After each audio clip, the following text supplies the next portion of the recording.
j'ai constaté,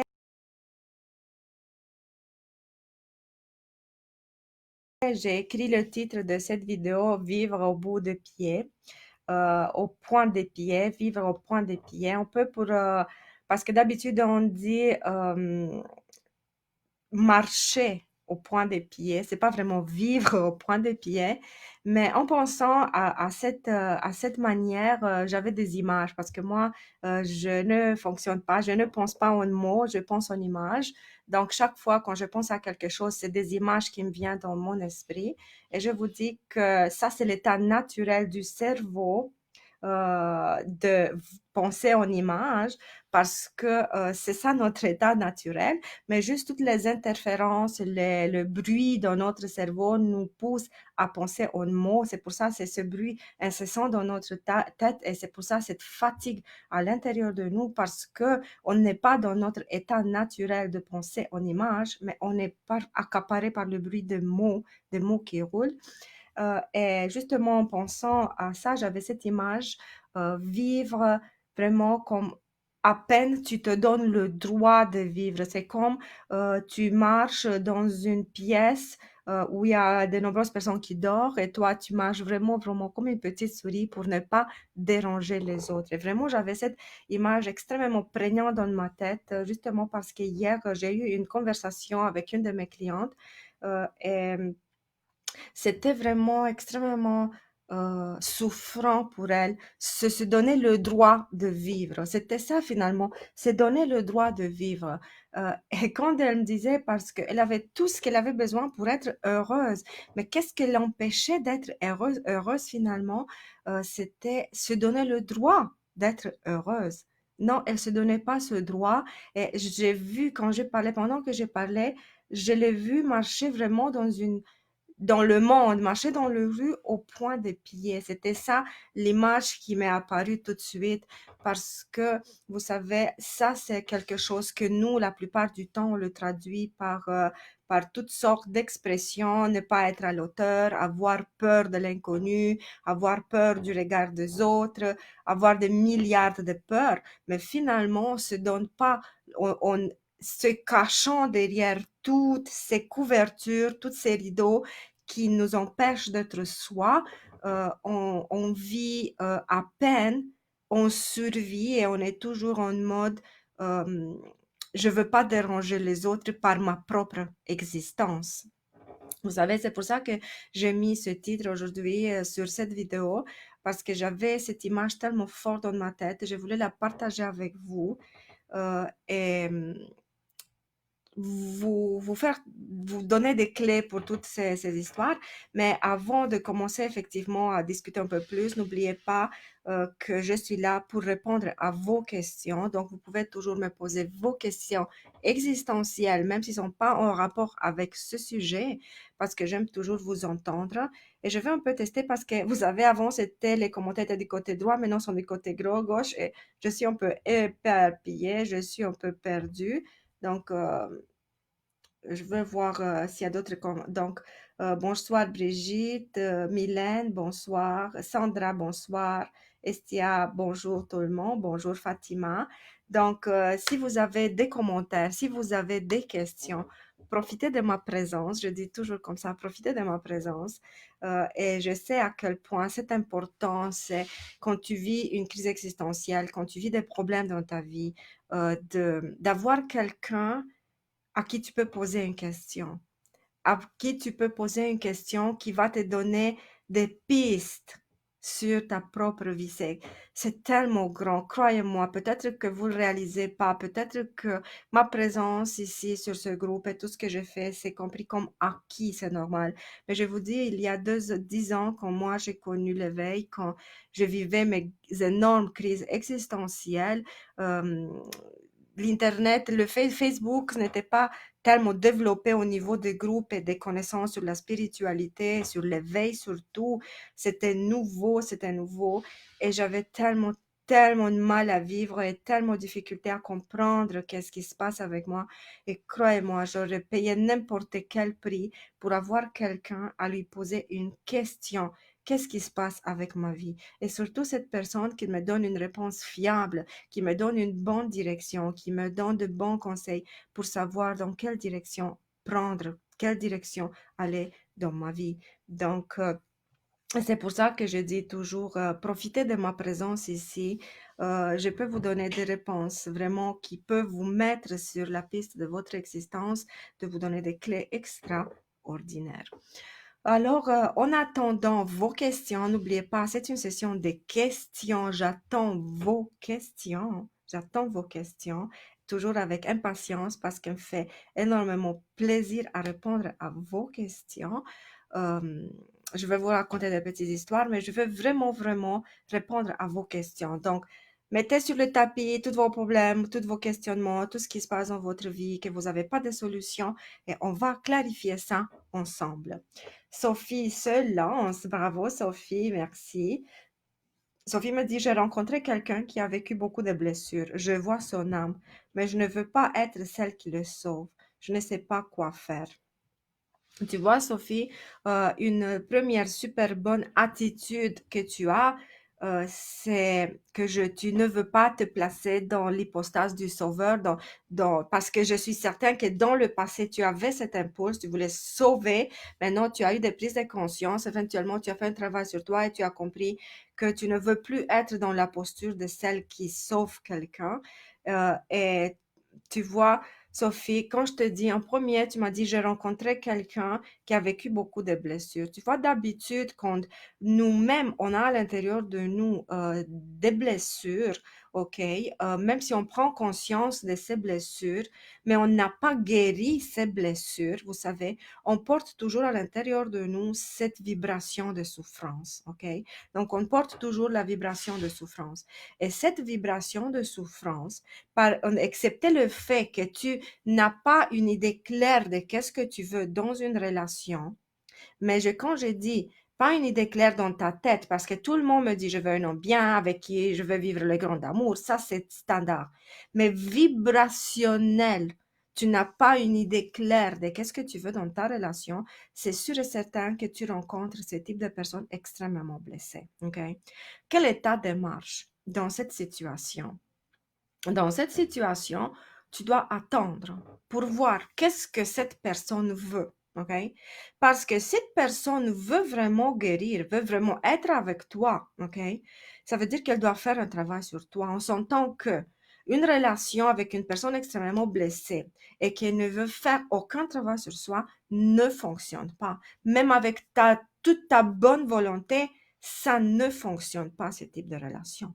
Donc, tu dois avoir conscience que, comme tu m'as dit, tu ne veux pas le sauver, ça c'est la bonne attitude. Et par la suite, tu dois attendre. Voir un peu qu'est-ce qu'il veut.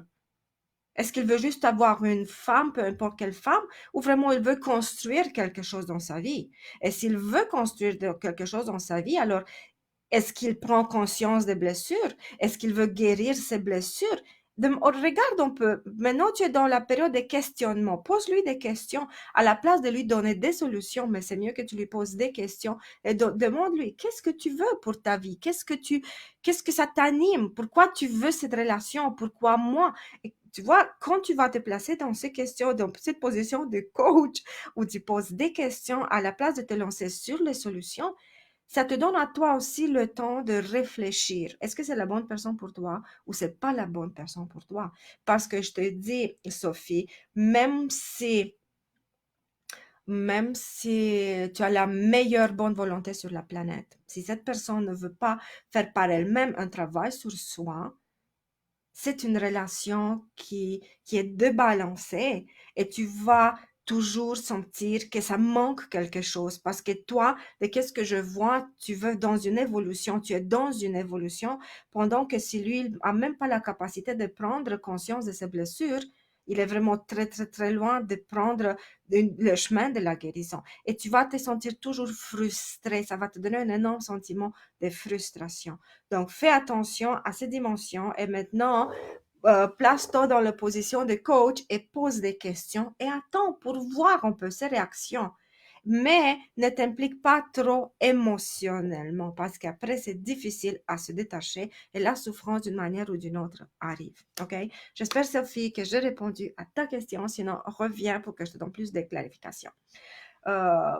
Brigitte me dit en ce moment, il y avait une autre question ici. Sauf Stéphanie me dit, bonjour Ginestra, comment on fait pour connaître son chemin de vie? Tu vois, Stéphanie, le chemin de vie, ça vient naturellement quand tu guéris. Quand tu guéris, parce que je vous dis sincèrement, moi, j'avais aucune idée qu'aujourd'hui en 2020, parce que en 2012, comme moi, j'ai comme en 2011, OK? En 2010, quelque chose comme ça, quand j'ai commencé mon éveil et tout ça, j'avais aucune idée que d'ici en 10 ans, moi, je vais être là en train de vous parler. Parce que c'est ça mon chemin de vie. Donc, j'avais aucune traître d'idée. Je savais pas. Pour moi, j'étais vraiment dans l'instinct de survie. Je dois sortir de ça, vous comprenez? Mais plus tu avances sur le chemin de la guérison, ce chemin de vie s'ouvre à toi tout simplement.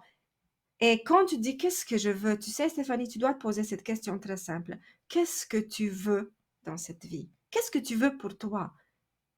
OK? Et quand tu vas te poser cette question, tu te le poses, qu'est-ce que je veux dans ma vie personnelle? Qu'est-ce que je veux dans ma vie professionnelle? Et la réponse à cette question va te donner des pistes.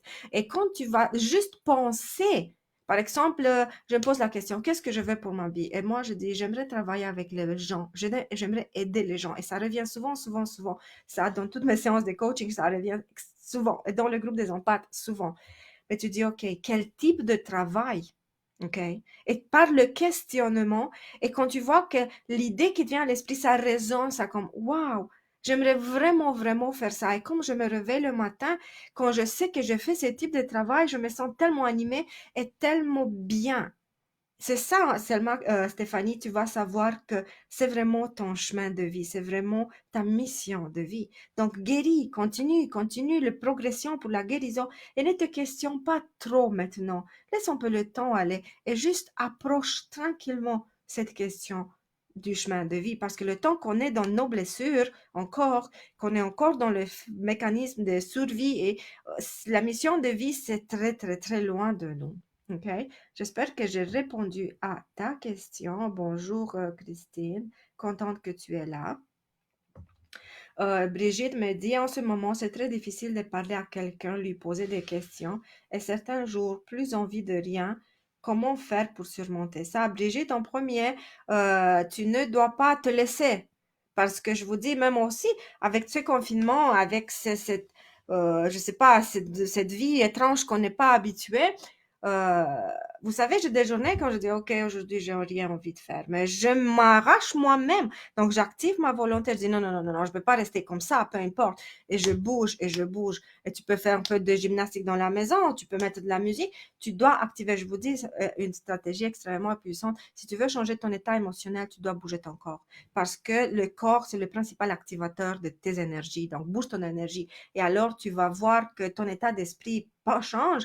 Et alors, quand ton état d'esprit change, des idées vont venir tout de suite, les idées vont venir toutes seules. Donc, bouge, Brigitte, bouge, bouge, bouge, bouge. Moi, tous les jours, je danse, je cours. Moi, nous, on n'est pas confinés comme en France. Vraiment, on a le droit de sortir. Moi, je fais mon jogging, je fais yoga, je fais plein de choses. Je fais le matin pour m'activer. Vous comprenez? Tu fais ta méditation. Mettez-vous des routines. Ça va énormément vous aider. Euh, Christine me dit comment mettre les bons mots sur une blessure quand on sait qu'elle est là, quand on sait que la blessure est là et que c'est quelque chose à guérir, qu'on veut la libérer, mais qu'on n'est pas capable d'identifier clairement. Tu vois, Christine, ça, c'est vraiment un défi pour tous les humains. Tu sais, parce que quand tu le ressens, tu ressens qu'il y a quelque chose qui ne fonctionne pas. C'est pour ça que tu dis, je ne sais pas quel mot mettre sur ma blessure. Tu le sens comme il y a quelque chose qui bloque, il y a quelque chose qui ne fonctionne pas. C'est pour ça que tu as besoin du regard extérieur. Dans cette situation où tu es rendu, tu as vraiment besoin d'un regard extérieur. Si tu veux, tu peux venir dans une consultation et je veux te dire tout de suite, crois-moi, tout de suite, je veux te dire, je veux mettre un nom sur qu'est-ce que tu cherches. C'est vraiment pour moi, c'est tellement clair parce que je peux voir, vraiment, je peux voir tout ce type de blocage, je le vois. Donc, je ne pourrais pas te dire c'est ça ou c'est ça le temps que j'ai pas parlé avec toi. Et toi, toute seule, regarde, tu n'arrives pas. Donc, il te faut vraiment, vraiment un regard d'extérieur, de l'extérieur pour mettre de mots. Donc, c'est ça mon seul conseil parce que juste en quelques mots, c'est difficile. Je ne pourrais pas te le dire. Bonsoir Jocelyne. Sandrine me dit quel est le processus de détachement. Le détachement, ça vient, détachement de quoi? Tu vois, parce que détachement, ça veut dire, ça peut être traduit par un gros lâcher prise, ok? Lâcher prise. Tu fais comme, ok. Et je vous dis, le grand processus de lâcher prise, en premier, c'est lâcher prise sur ton passé. Sur ton passé. Parce que tous nos modèles toxiques de fonctionnement sont dans le passé.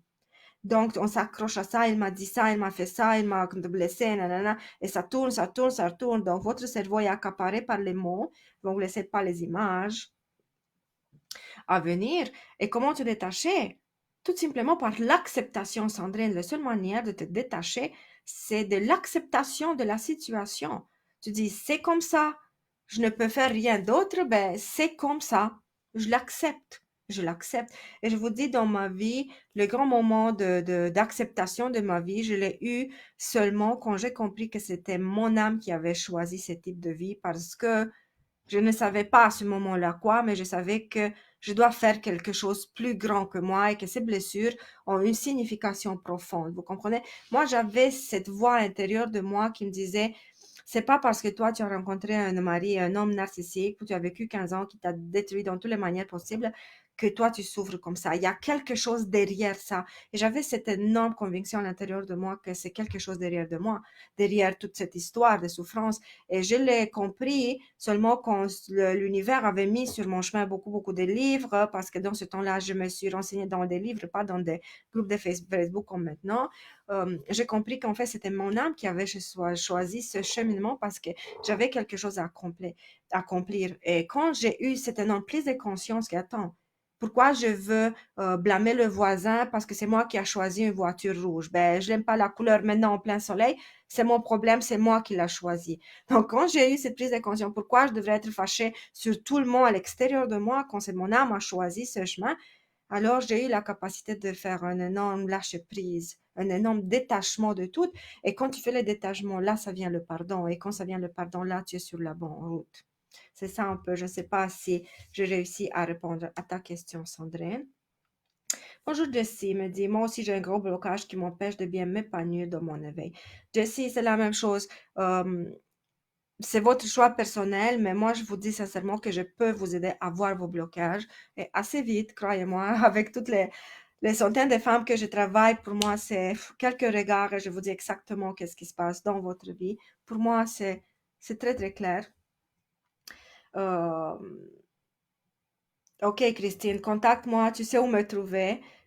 Et on va régler tout ça et tu vas voir, après une consultation, tu vas avoir des objectifs clairs, tu vas savoir clair. Parce que je vous dis, quand tu sais qu'est-ce qui se passe avec toi, c'est tellement clair qu'est-ce qui se passe par la suite parce que euh, tu as des solutions, tu as des pistes, tu sais quoi chercher. Mais le temps que tu sais pas quoi faire, qu'est-ce qui se passe dans ta vie, c'est très difficile à trouver une solution. C'est ça que ça se passe. Sophie me dit la même chose pour le deuil. Oui, exactement, Sophie. Tu sais, le deuil, c'est un peu plus compliqué parce que dans le deuil, quand je parle de deuil, je parle pas juste de deuil de quelqu'un qui est mort, ok? C'est le deuil, toute perte dans notre vie, c'est un deuil, ok? Il faut le vivre correctement. Parce que si tu veux sortir de ton deuil, tu dois le vivre correctement. Je rencontre souvent, souvent, souvent des femmes qui viennent dans ma consultation avec des énormes pertes dans leur vie, mais qui me disent, mais c'était loin, il était longtemps, ben, c'est passé, c'est fini. Mais je sens à l'intérieur comme quelque chose tellement énorme, grand, ça bouillonne à l'intérieur, c'est la colère, c'est la frustration, c'est la tristesse, ce sont des énergies tellement lourdes qu'après 5 minutes, il faut que je respire parce que là, je me connecte à toutes ces énergies. Je dis, désolée de te le dire, mais tu n'as pas bien vécu correctement ton deuil. Elle me dit, comment tu le sais? Ben, je le sens, je le vois en toi. Je dis, oui, c'est vrai, parce que juste quand je pense à qu'est-ce qui s'est passé, c'est comme ça me fait trop mal, j'ai même pas envie de penser à ça. Mais c'est ça le problème, parce que si tu veux Si tu essaies de ne pas penser, c'est vraiment pas la bonne solution parce que c'est impossible. La blessure est là, tu dois la guérir, c'est ton seul chemin que tu peux prendre. Guéris ta blessure, affronte-la et par la suite, saute. Donc, c'est ça dans les étapes. Et je vous dis, le deuil, il a 7-8 étapes. Le deuil, il a 7-8 étapes. Et d'ailleurs, dans la formation pour l'enfant intérieur, je donne toutes ces étapes pour faire ce deuil. C'est très, très, très important de faire le deuil correctement pour sortir. Mais tu sais, Sophie, tu as quel âge maintenant, Sophie? Tu as quel âge? Et dis-moi quel âge. Le deuil de soi-même, oui, c'est une perte. Mais tu sais, Sandrine, comment tu vois, qu'est-ce que ça signifie pour toi, le deuil de toi-même, parce que tu n'es pas morte. Et si tu fais une transition de toi à un autre toi, c'est vraiment une victoire. Qu'est-ce que tu peux faire, le deuil de ton enfance perdue? Oui, ça, je comprends. Tu as une enfance où tu as été abusé, ou c'était vraiment des gros traumas, ou tu as eu beaucoup, beaucoup de problèmes. Donc, tu arrives à l'âge adulte et tu dis, ben, j'ai jamais senti que j'ai été enfant. Là, tu peux dire oui, je dois faire le deuil de mon enfance, oui. Mais le deuil de toi-même, je ne le comprends pas parce que, par exemple, moi, jusqu'à maintenant, j'ai changé d'innombrables fois. Je vous dis, je change concrètement, je vous dis sincèrement, je change d'une semaine à une autre parce que maintenant, je fais un live et pendant la semaine, parfois, je fais des replays parce que ce sont des informations importantes que je veux toujours les partager avec vous. Ce sont vraiment aussi des informations complexes qu'il faut peut-être les voir deux, trois fois ou des personnes qui l'ont pas vu et je fais des replays et je regarde en même temps avec vous. Et quand je me regarde, je dis, j'aurais dû améliorer un peu ça. Donc, regardez comme moi-même, d'une semaine à une autre, je suis différente et ma manière d'envisager le même problème, elle est différente. Donc, c'est vraiment, je change d'une semaine à une autre. Et alors, je peux dire, est-ce que je fais le deuil de moi-même? Non, j'évolue. Et c'est normal que toujours on évolue vers quelque chose de meilleur, heureusement. Parce que si on évolue vers quelque chose de pire, on n'évolue pas, on régresse, tu vois? On joue avec le mot, mais c'est vrai. Si tu deviens quelque chose pire euh, que l'année passée, ça veut dire que tu as régressé, tu n'as pas évolué. Et alors tu dis stop, au minimum je reste comme je suis. Tu vois, Sandrine, qu'est-ce que je te dis? Donc, si tu changes d'une semaine à une autre de la bonne manière, c'est un progrès, c'est une évolution et tu devrais être fier de toi que tu as cette capacité de changer. Parce qu'il y a des personnes qui ne changent jamais et qui restent dans la même mentalité toute leur vie. Donc, c'est stagnation, c'est mort. Et oui, la stagnation, c'est la mort. OK? Mais quand tu régresses, tu le sens que tu régresses, tu te dis, oh, c'est un problème.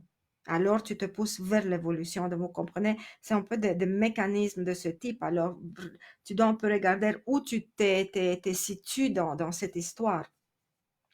Sophie m'a dit, tu as 45. Sophie, ton père est mort quand tu avais 11 ans. Qu'est-ce que toi, tu penses que c'est réellement le deuil de ton père?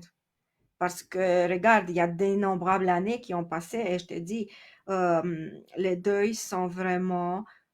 tu vois que tu vis un deuil, c'est énormément de souffrance dans les premières années, premières 2 années, mais par la suite, c'est une répétition et aussi c'est une sorte d'excuse.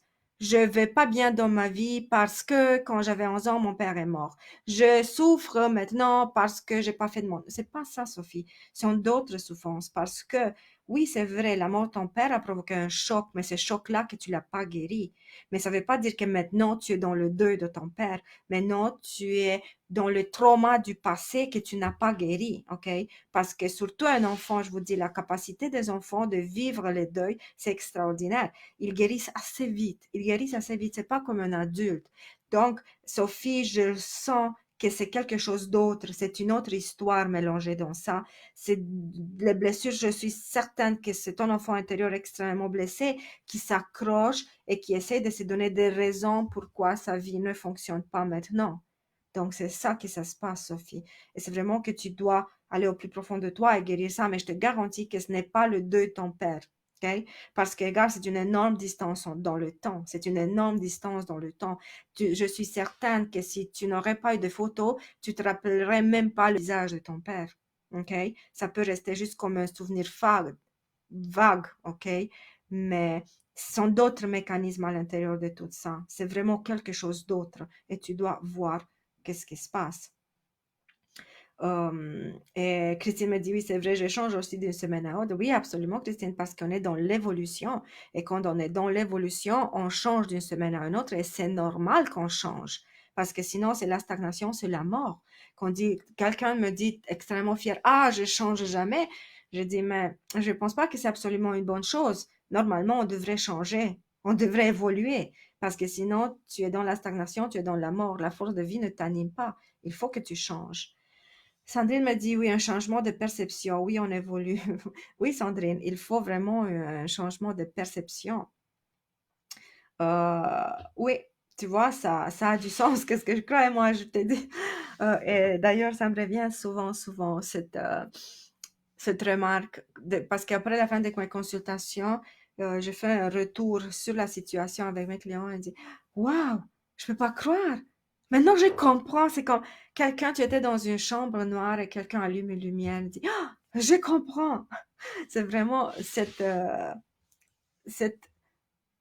affirmation, mais comme ça, partie de tout son cœur, vraiment de tout son être, parce que pendant on cherche des réponses, des années, peut-être toute notre vie, on cherche des réponses à nos questions, et d'un coup, quand quelqu'un t'aide à trouver ces réponses, c'est vraiment comme une énorme lumière qui s'allume dans une chambre noire, et c'est vraiment, ça nous donne de l'espoir, parce que c'est ça que je vois, ça donne beaucoup, beaucoup d'espoir. Donc, si vous avez d'autres questions, je vais vous répondre avec beaucoup de plaisir.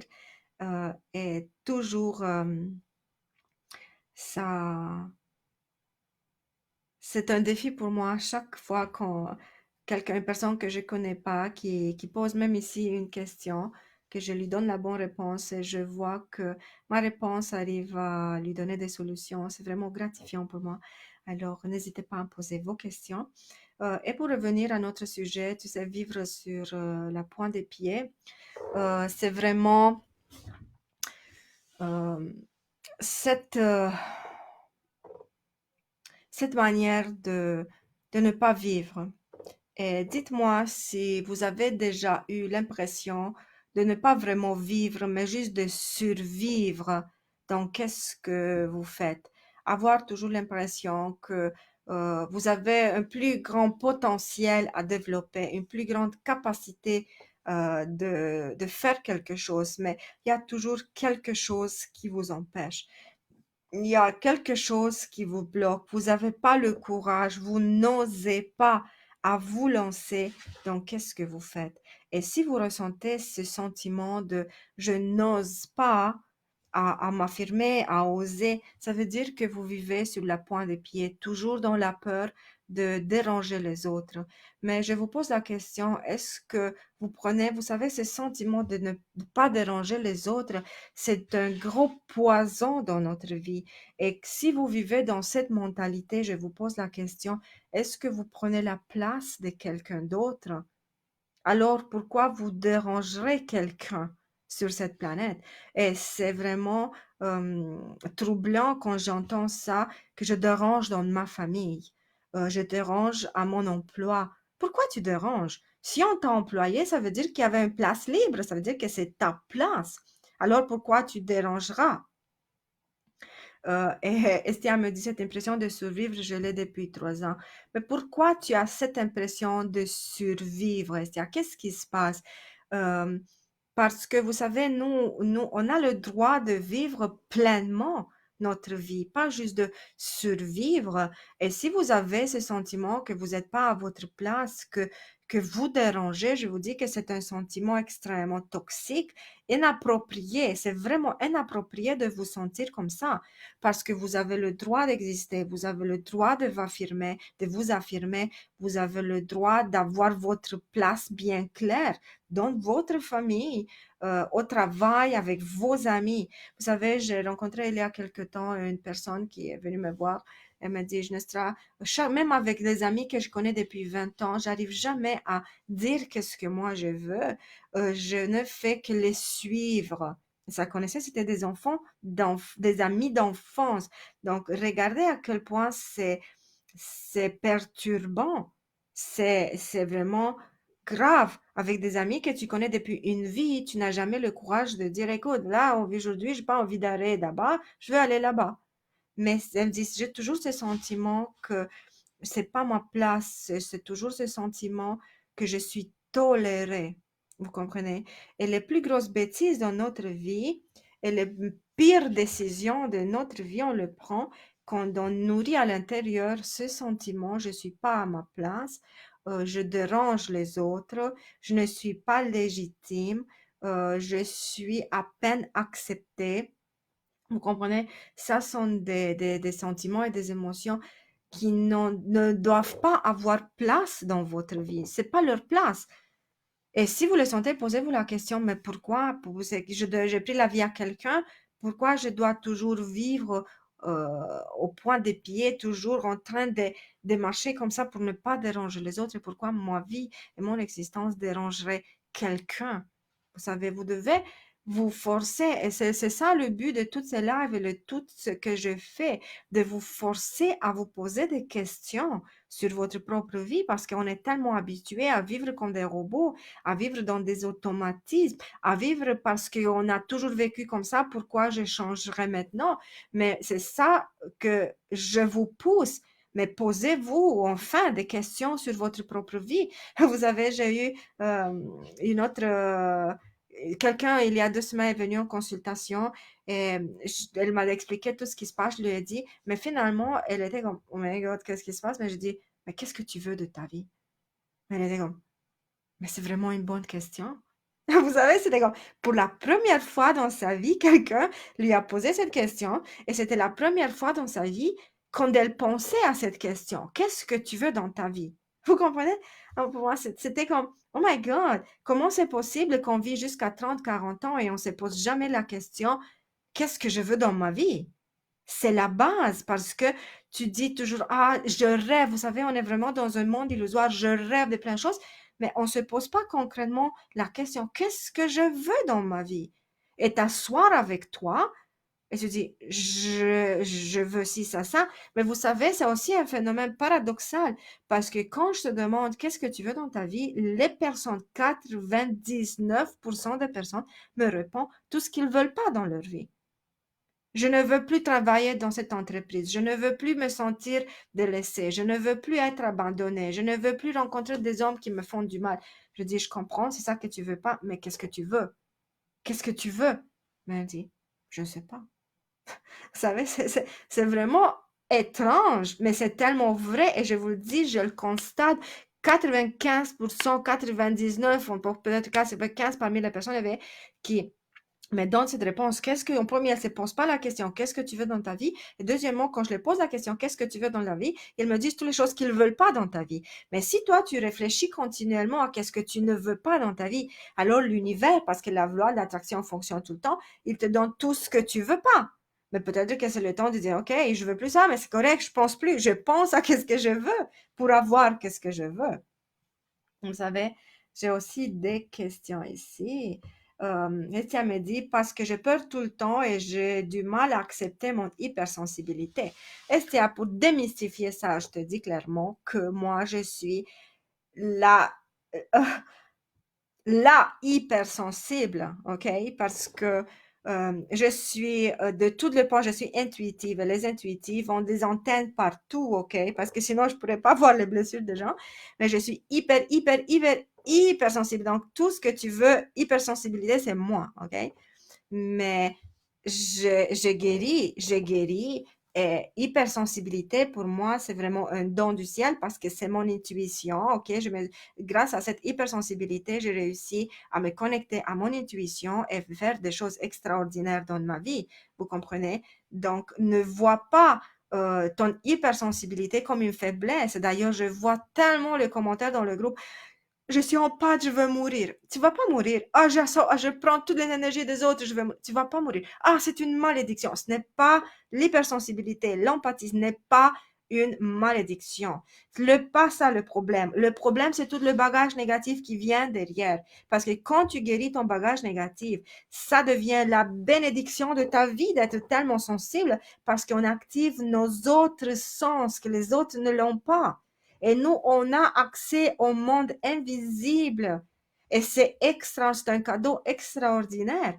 Ben, donc, accepte ton hypersensibilité. Tu dis, c'est ça, je suis différente parce que ici, j'ai peur d'accepter, j'ai mal accepté mon hypersensibilité. C'est parce qu'on t'a mis souvent l'étiquette et aussi parce que tu veux être comme les autres. Mais excuse-moi, c'est le temps de dire oui, je suis pas comme les autres et je suis fière de ne pas l'être.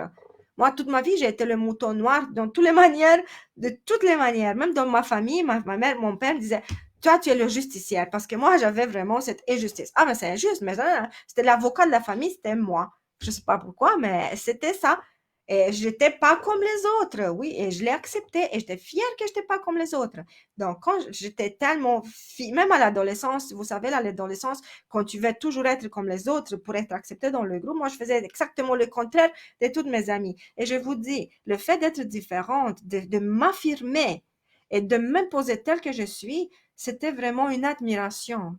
Vous comprenez, ils m'ont admiré. Une fois, j'avais 17 ans et un collègue, il y avait une dispute entre les groupes et moi, j'étais vraiment au milieu neutre. J'étais amie avec tout le monde et je trouvais tellement stupide leur chicane. Je dis, mais comment tu fais pour être tellement neutre? Je dis, ben, vos chicanes sont inutiles, à moi, ça ne me concerne pas. Elle m'a dit, waouh, Nestra, comment tu peux être comme ça? Je t'admire. Vous savez, j'avais 17 ans. Donc, mais rendu à 30, 40 ans, c'est le temps de, OK, on s'accepte tel qu'on est et ça va être notre grande qualité dans la vie. Euh, Jocelyne, c'est comment faire autrement quoi? Je ne sais pas exactement. Christine me dit tellement un poisson. Oui, je suis un poisson. Moi, je suis un triple poisson. Vous savez, je suis née en Mars. Je suis un poisson par signe. Je suis ascendant poisson. J'ai la signature dans le signe poisson. Donc, je suis un triple poisson. Je suis hyper sensible. Donc, tout est là pour moi.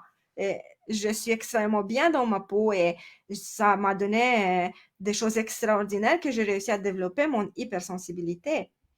J'arrête pas de m'imposer. Trop de fois, je sens rejetée, isolée, sans soutien. Tu sais, Jocelyn, si tu te sens rejetée par les autres, c'est parce qu'en premier, c'est toi qui te rejettes. OK? Je vous dis clairement, quand on se sent rejeté par les autres, c'est parce que c'est nous qu'on a un regard dévalorisant sur nous-mêmes. Donc, c'est ici le mécanisme change le regard dévalorisant sur toi. Et tu vas voir, quand tu te sens bien dans ta peau, tout le monde va t'accepter. Parce que tu as une place sur cette planète. Personne dit, ah non, toi, tu n'as pas ta place, retourne d'où tu es venu. Non, non. Si tu es là, tu as ta place. Donc, il faut que tu t'acceptes et que tu revendiques ta place. Comme le roi. Ils ont tué tout le monde. Vous savez, dans l'ancien temps, j'étais passionnée moi, je suis passionnée par tout ce qui est des histoires anciennes. Ils ont tué tous les autres.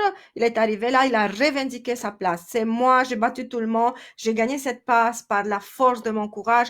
Vous devez m'accepter. Et tout le monde dit, oui, au genou, on reconnaît notre roi. Mais c'est la même chose. Ben, revendique ta place et tous les autres vont te reconnaître que tu es là.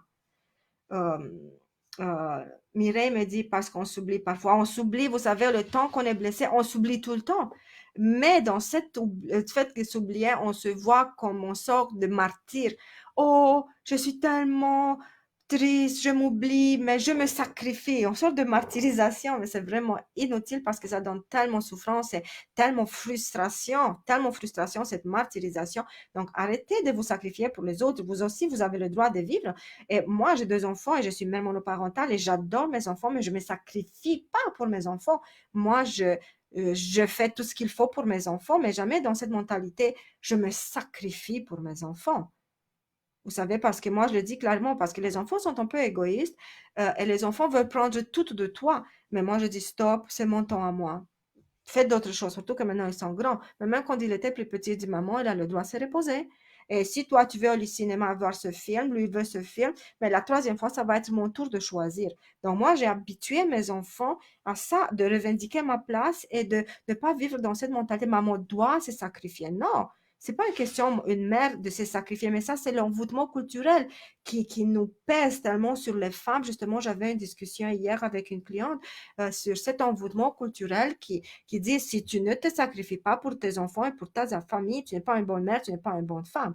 Non, excuse-moi, j'ai le droit de vivre moi-même pour moi-même.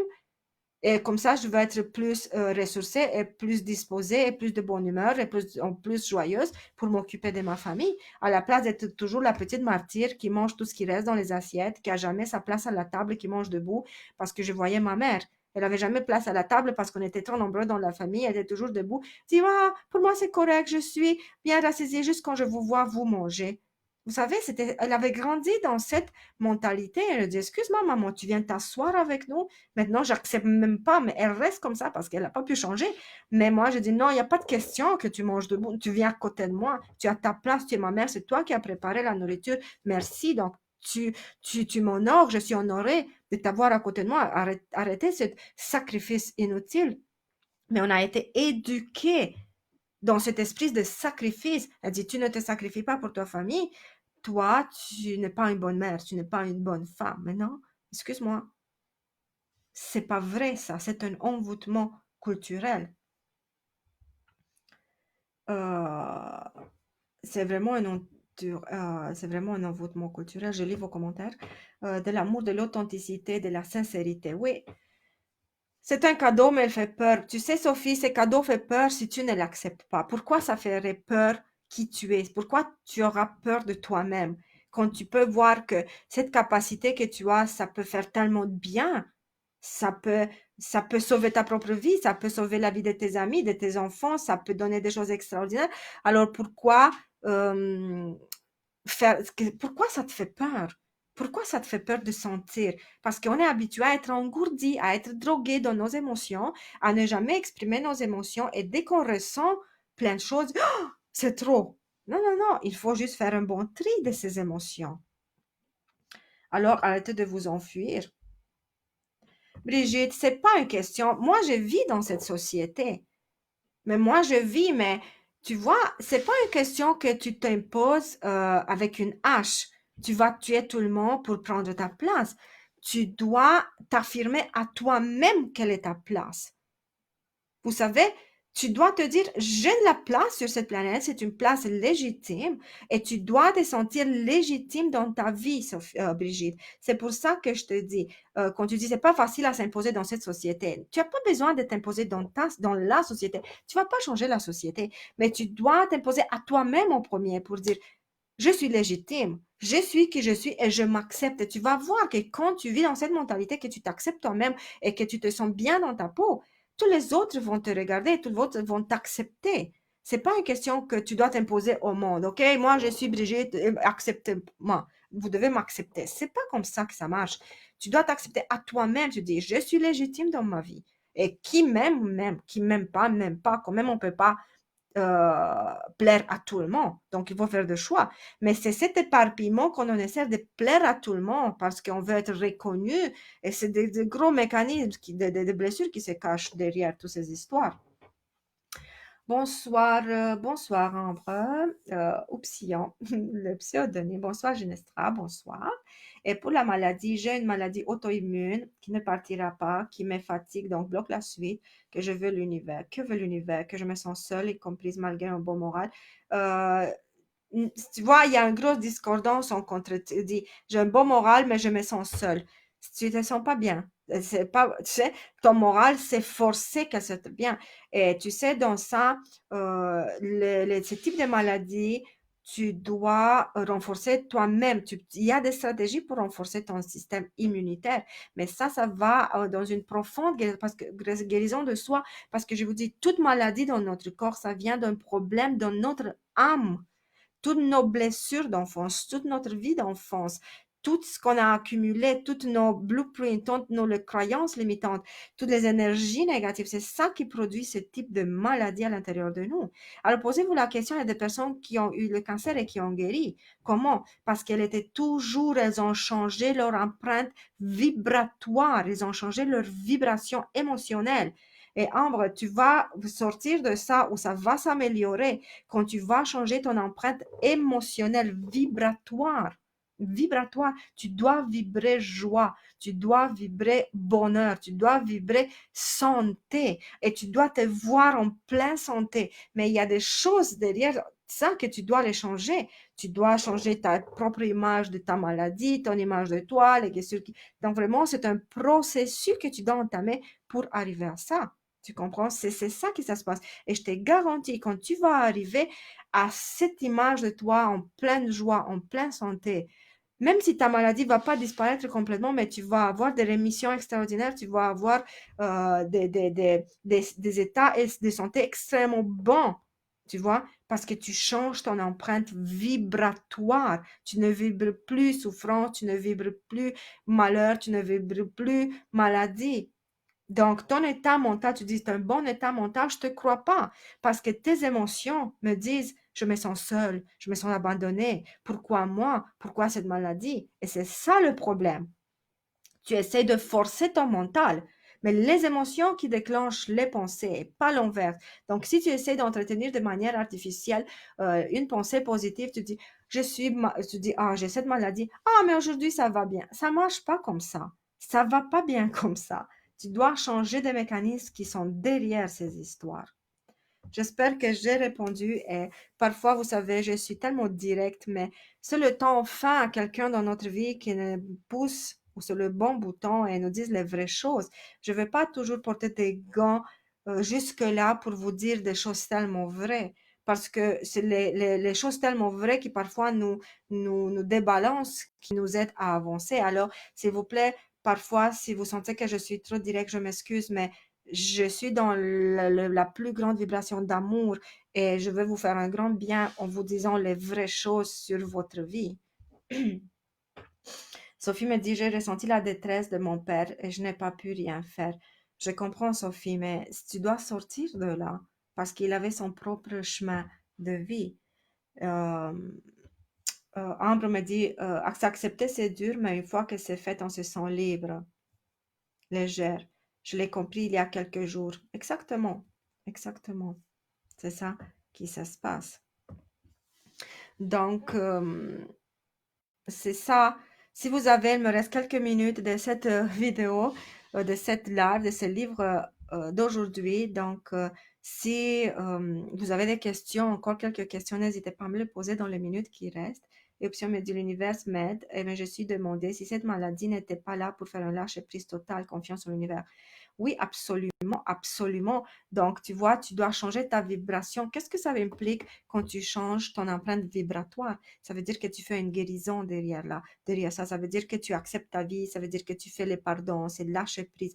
Tu laisses le passé dans le passé et tu prends la décision de vivre une nouvelle vie. C'est ça que ça se passe. C'est ça que ça se passe. Donc, Ambre me dit, j'ai beaucoup lui appris et j'ai compris qui je suis, que j'avais des capacités non pas limitantes, mais gratifiantes, que c'est une des plus magnifiques et j'espère que vous tous, c'est également bon d'être légère et heureuse. C'est grâce aussi à mon bébé que j'ai eu. Absolument, absolument. Quand on change de vibration, quand on comprend qu'est-ce qui se passe avec nous, toute notre vie change.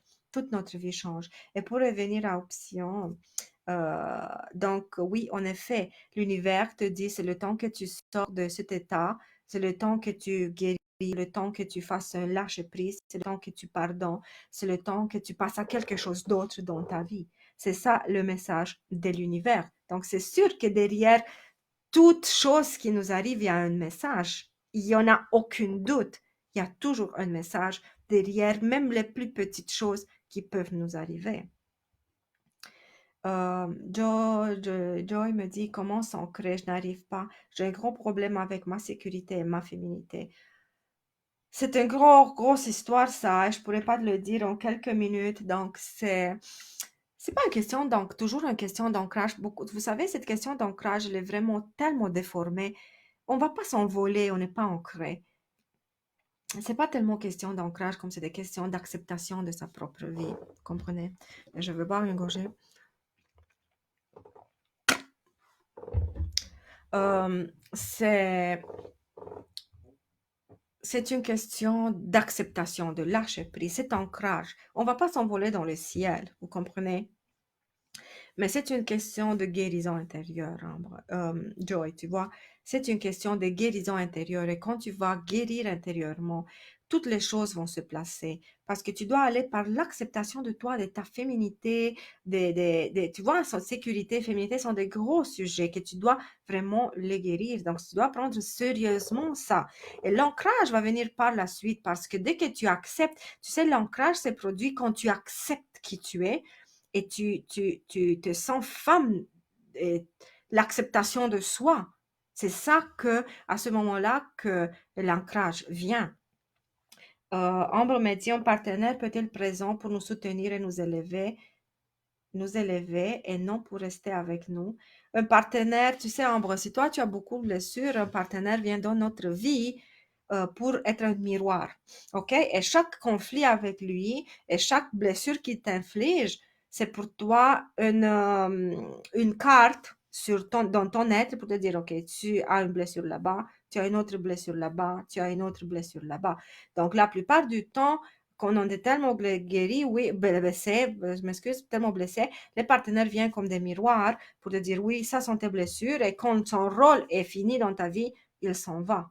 Donc, c'est la séparation. Oui, les partenaires sont pas toujours là pour rester toute notre vie. On peut parcourir un bout de notre chemin avec quelqu'un et après c'est fini, après c'est quelqu'un d'autre dans notre vie parce que la nouvelle personne a quelque chose d'autre à nous montrer. Mais il faut faire attention à ça. Donc, qu'est-ce que ce partenaire veut me dire à la place toujours de le dire, ah, c'est toi misérable, c'est toi qui m'as blessé, se dire, ok, mais pourquoi ça me blesse? Pourquoi ça me blesse, cette remarque? Pourquoi sa manière d'agir me dérange? Donc, il faut vraiment être dans le recul, dans le questionnement, dans la remise en question.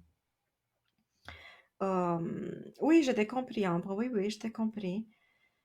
Euh, donc, c'est ça notre petit live d'aujourd'hui. J'espère que j'ai réussi à répondre à vos questions.